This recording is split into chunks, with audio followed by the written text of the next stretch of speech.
Hey everybody, welcome back to GWN. I am Noctair, your host. Gonna jump straight into the replays today, talking about ArchMin, and this is sneaky archers and beta minions. We've shown a couple of replays of this before, and as we've talked about the sneaky archer, of course, but I wanted to put one episode just straight up to this strategy because as you get higher up, a lot of people start to use this, and I think in a lot of ways it's kind of the quintessential combination of troops. It really is. The sneaky archer, well really both the sneaky archer and the beta minion can be used to pick off just about anything. And that's one of the things that's really nice about these two troops. You can, with the sneaky archer, launch and not have to worry about anything hitting her because of course she's got the cloak of invisibility.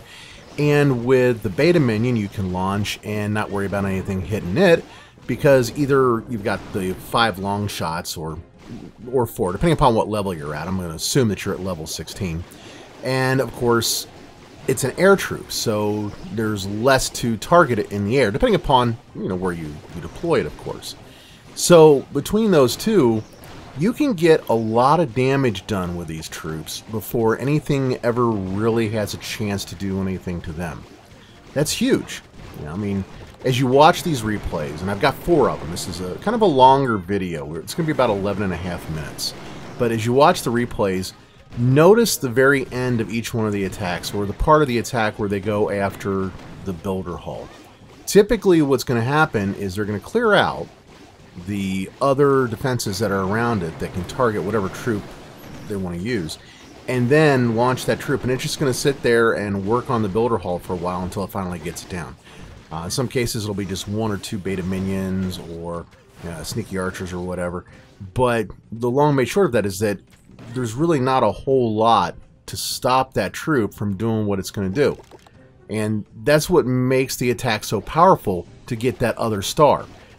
Sometimes it comes before you get the 50%, I get that, but you guys know what I mean. The point is, you're able to get the builder hull, and you still have plenty of troops left over, either after you get the builder hull, or you clear a whole bunch before you get the builder hull, so that you're able to complete the percentage that you need to get the better win. And most of the time, if you do this right, most of the time you're going to be somewhere in that 70 to 75% range. And we're still at a point where 65 to 70% is where you want to be able to win most of your matches. Now, we've talked a little bit in the past about how there's really a 50-50 win-loss ratio, because if you think about it, if you win, well, somebody's got to lose, right? So there's no way you're going to go through and just have, umpteen gazillion wins nonstop. That wouldn't make sense. So ideally, in a player versus player or PvP game, you should see about a 50-50 win-loss ratio, but that really shouldn't be until you get to the point that your skills, your base design, your offensive and defensive capabilities, that all those things match up to your peers. We've talked in the past about the 4 pillars of Clash: offensive capability, defensive capability, base design, and attacking skills. Those 4 categories, if you will, those 4 pillars as I like to call them, really determine where you're at as a player and where you should be in the trophy rankings. Once you have the right troops, and that's why we're seeing more and more of these longer attacks using things like, for example, the sneaky archer and ArchMin and ABC and AMC. Once you reach the point that you have the troops, you're going to be able to move up through the trophy rankings just on virtue of offense. Now, ideally, you're going to have a decent defense. I mean, I think that kind of goes without saying. Anybody who's been playing since the beginning, by now, you should have a pretty solid defense. If you're not running a level 6-7 or better defender, then you haven't really been trying. You've been playing pretty casually. Most of the players who have been playing since the beginning and have really been diehard about it are running level 7-8 defenders.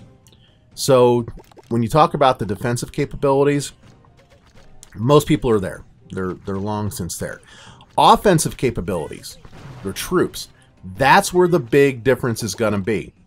Some people decided to go with air, like I do. Okay, I usually get the beta minions maxed, and then I just kind of cruise through the the levels until I get to Builder Hall 8, and then I start maxing everything else afterwards. Of course, we all start off with Rage Barbarian, since that's the very first troop. You don't even get beta minions till later on, but you know, that's my choice, is going through the air. A lot of players will go with the ground, and in some ways, if you go through ground, that kind of gives you a bit of a leg up. You're going to be able to get through the levels faster, you're going to be able to get higher up in the trophies faster, and that's simply because you've managed to develop the troops that are used later in the game earlier on in the game. Now, if you've got sneaky archers maxed at each and every level, by the time you get to Builder Hall 8, you bump them up to 16, and you're able to do routines like this, you know, these sneaky archer strats. And the three primary strats, there's ArchMin, ABC, which uses cannon carts and bombers, and AMC, which uses beta minions and cannon carts. Those are probably the strongest three sneaky archer strats that are out there.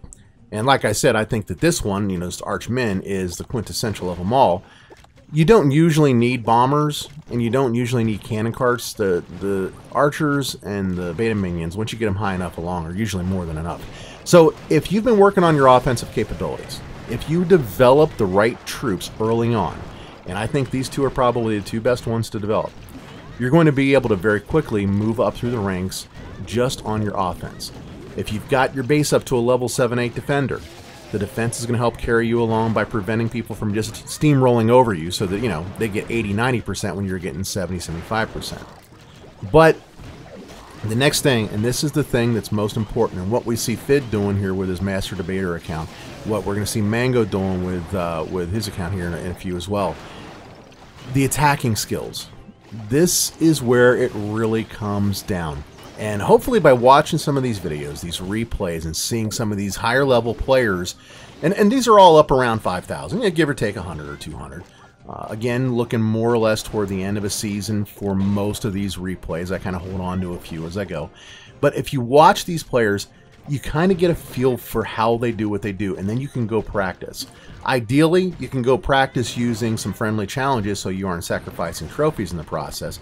But even if you don't, if you have the troops and you go out and just say, okay, this week I'm going to do nothing but use archers and beta minions, and that's the only one that you use, you don't give in no matter what the base is, even though it'll be tempting to do so, I guarantee you, you will get the hang of the strategies. With sneaky archers, we've talked a lot about what their strengths and weaknesses are. The biggest strength being, of course, not really coming under fire for a very long time, courtesy of the Cloak of Invisibility. And the biggest weakness being splash damage that can take a whole bunch of them out in just one fell swoop. Real easy, real quick. And again, something you'll see in each one of these replays. You know, what is it that typically takes them down? The multi-mortar, probably your best defense against the sneaky archer. Talking about the beta minion, largely the same thing. You got those 5 long shots. You can sit back and just kind of take out a few of the defenses before they can even hit you. But if you're not careful about the way you position your deployment, you've got those firecrackers. And the firecrackers have a pretty far reach. I mean, looking at this replay here, you can see just how far they can go to take out your troops. If you're working at the end or working on your builder hall, you've got to be really careful about how you position those troops as you deploy them to ensure that they don't get all taken out in one big bunch. Now, which is really good for the air bombs doing that, or in a lot of cases, the roaster will do that as well. So attacking skills over and over and over again. You know, you got the offense, you got the defense, you got to have the attacking skills. You got to know how to use what you've got. If you just buy your way in, which a lot of players do, and there's nothing wrong with that. There's absolutely nothing wrong with spending money on the game and supporting Supercell. It's a good thing. But if you buy your way in and you don't have the attacking skills, none of these strategies are going to work for you. It doesn't matter which one it is. That's why I recommend, you know, learning a few different strategies, finding the ones that work out best for you, and then over time, focusing on some of these higher end strategies like ArchMin that are going to take you further along, get you up into the 5,000s and maybe even into the 6,000s, and eventually get you to the point that, you know, you're really competent with each of these different troops and can start working on some of those more, yeah, we'll call them the more customized attack strategies that allow you to, I think, be a real strong competitor. You know, up in the top 10, 20 type player levels. And a lot of these guys that I feature on these are in fact up there at the end of the season. You know, they're at the very beginning of the season. I want to say most of the fellows from Oz Builders, well, gals and fellows, I mean, there's obviously a mix, but most of them are really cranking it out and getting up to 4,500, 4,800 right off the bat.